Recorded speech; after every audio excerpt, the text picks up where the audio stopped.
Welcome. I'm Halcyon and this is Hug Nation. Today I want to talk about what is wrong with Burning Man. It feels like there is always a new comment, a new post, a new article talking about what is wrong with Burning Man, what has ruined Burning Man, whether that be technology or money or influencers. But there's something that I thought would be worth addressing, which came to mind quite a bit this last weekend when I was at YOUtopia, the Southern California regional burn. If you are new to this whole concept, Burning Man began as a gathering, evolved into more of an organized event. The 10 principles became the governing thoughts and ideas that described the event, created by Larry Harvey. And then as regional events started to develop around the world, they follow those same 10 principles. So Burning Man is the event that happens in Black Rock Desert, or we call Black Rock City, which is in Nevada, about 3 hours from Reno. But there are events that are governed by these same 10 principles that are all over the world in varying sizes, from a couple dozen to thousands to 10,000 plus to some of these regional events. And so when people talk about Burning Man, usually they're talking about the event in Black Rock Desert. That is the 75,000 plus one. That is the one that is really impacted, I think, the most people, that draws obviously the largest crowd and is the mecca of free thinkers and creatives and world changers, if you ask me. It's important, however, to look at this movement in context of all of it, all of the regionals. So when people are critical of certain aspects of Burning Man, usually they're only looking at Black Rock City. Now, Black Rock City has been building and developing and growing and dealing with the influences of the default world for 3 decades. And people will complain that it's not like it used to be. Well, no kidding. What is like it was 30 years ago? So that's a silly thing to say. If you're longing for the things that Black Rock City was 30 years ago, well, you should check out some regionals. And that became really clear this weekend as I was hanging out in the desert area in Southern California-ish, near California City, not even sure, middle of, felt like nowhere, north of LA, about a 3.5, 4 hour drive from San Diego. Felt very much like the Black Rock Desert. Not quite a dry lake bed, but not much around. Very flat and sparse, which was really cool because it had the same contexty feeling as Black Rock Desert. Black Rock Desert, because there's nothing there, everything that in the city is intentionally brought by its participants. And because there's nothing there, it becomes this blank canvas for the people and the art and the expressions that we as a community bring there. Now, there was a bunch of hubbub because this was a new location for YOUtopia. I did a video a few weeks ago about duocracy, where I was a little critical of people in the community that I felt too critical of the organizers of YOUtopia because they had changed the location. Now, the location was changed outside of their control. The old location of YOUtopia was on Indian lands, and a new tribal council decided they did not want to do large events there anymore. So the venue was lost.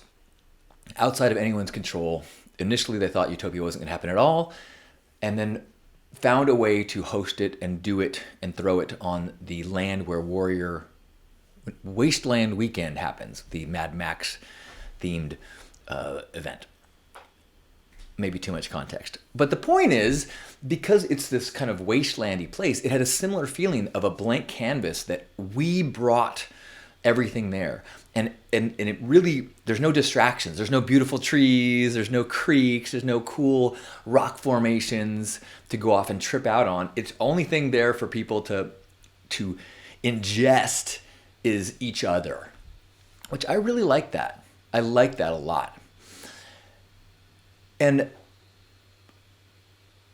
what people often, when they're critical of Burning Man lately, one of the things is it's too much technology, it's too developed, there's too much money, it's too easy now, it's too comfortable. And take out the two, there is a lot of technology now compared to earlier days. There is a lot of convenience that there didn't used to be.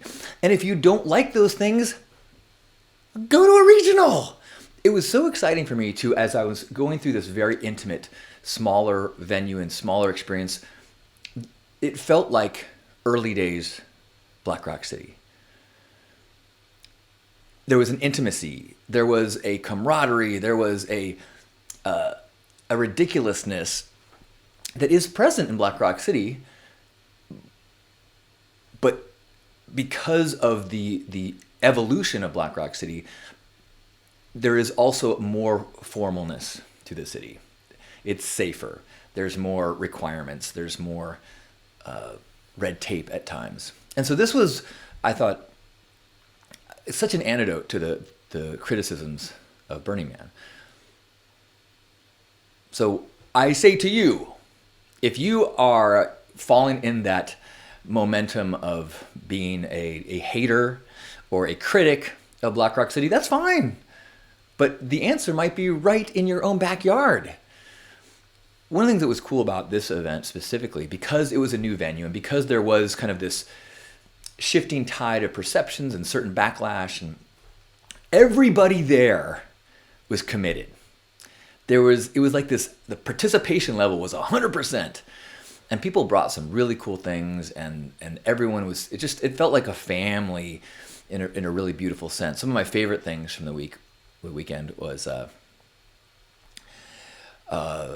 there was a camp called Nightcrawlers, and at first I walked by it a few times because it looked like it was like a haunted housey scary thing. Now there was a haunted house, which was great because the last room of the haunted house was designed and acted out by children.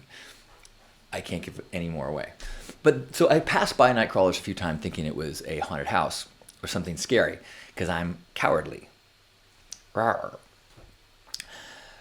But then decided I would go in, and it was nothing like what I expected. It was at its the foundation of it was that they served ramen, this incredible broth, beautiful, yummy ramen bowls. But it wasn't just a place to get food. They created this whole narrative and gifting experience with some mythology of ghosts and this Asian myth of a fox spirit, and there were people walking around in masks, and you had to go in and talk to the woman behind the bar who would start to tell you the tale, and then the characters would come in, and it was like, and someone even, while I was being told the story, a woman walked in and goes, "Can I have some ramen?" And the woman was like, "Well, perhaps one of the spirits will be able to, help you find your way." And I was like, yes! Like, they totally got the art of gifting, and they really made it into an experience, which is something that has become more and more clear to me as one of the rare things about the Black Rock City and the Burning Man experience, and is this depth of taking anything, any interaction, and turning it into a pageantry and performance and experience and richness. And it was just a cool example of that. Some of my other favorite things, there was a bunch of great breakfasts around. There was some of our neighbors, I'm forgetting their name, but they had an awesome breakfast. And then as that breakfast started to tone down, they had the lesbian sausage party, which I thought was great. A newly married lesbian couple hosted a meat fest, which was oh so adorable. There was a gentleman from Santa Cruz made this merhaba sculpture that had LED illumination animations on each of the edges of the merhaba, and then you could go into it. It was metal, and it had a wheel, and so you could spin from the inside, and then people on the outside would see this cool animation LED merhaba spinning around. That was this really fun on, whether you're in it or outside of it. It was both a cool experience. There was a camp right next to us, Spiritual and Shit, which happened to have the Hug Deli. So Mikey's Hug Deli was right next door. I got to spend a lot of shifts working the Hug Daily, which is always a treat for me. And giving hugs to people who are working there is always a treat as well. There was some great dance floor and hangout areas, a place called Filament that had great music, and as well as these wine and cheese parties, and they have a Sade rosé party. We played Sade music and served rosé. And I'm forgetting the names of the other great places that I danced and hung out and ate. They had an effigy burn, which in the past they haven't had because of fire issues at the old location. It was great. Pink Heart decided to do a miniature version of our camp, and we had a very small version. We called it Pink Drop. So it was like a 10 by 8 shade structure with pink around it, and we had the Pink Heart fuzzy letters and some lighting. Although the first night we were there, I tested out the generator, a little handheld or portable one, got it working, then turned it off, waited till night, and then nighttime came, and in a generator you pulled the little cord to get it going, and as soon as I pulled the cord, it broke, which I'm sure is a repairable thing, but not where we were.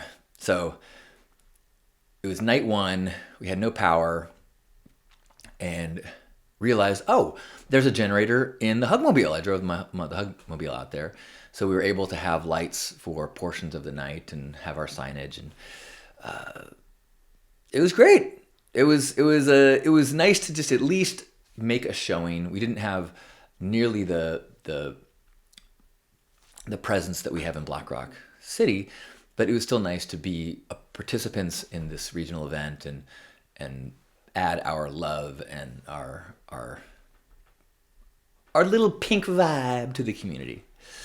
So I just, on my mind right now is this awareness that Burning Man is so much more than most people imagine it to be.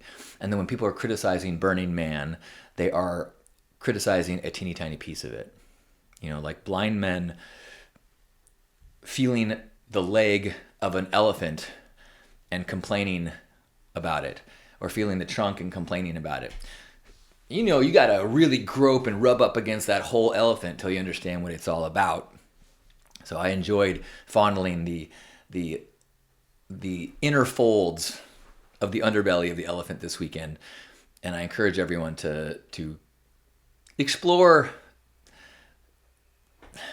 the unexplored parts of anything before you get too critical about it. And know, as always, this community more than anything else is a duocracy. There are plenty of places in the world where if you don't like things, you do not have much of a choice and you have to either deal with it or leave. But 10 Principles and the Burning Man community is built for people to step up and make things better. You could even work on creating your own regional event, or an event that is much smaller like this one. You can change the flavor. There were people there that were there for the first time that brought, there was the Stripes was a guy who was our neighbor. He had a cart, Bring Out Your Dead, that he rode around. He had this octagonal, cool bar that he brought. One little camp that changed the flavor of the whole event. We are empowered to do that in our neighborhoods, in our families, in our communities, in our events, and in our lives. So what is wrong with Burning Man? Trick question! There's nothing wrong. There's just different flavors, different tastes, and different ways to do it. Find your way. I love you. Thank you for watching. Please hit the like button. It makes a difference. And subscribe, because I do a new one of these every week. Thank you for letting me be me. Thank you for being you. The ripples we make a difference.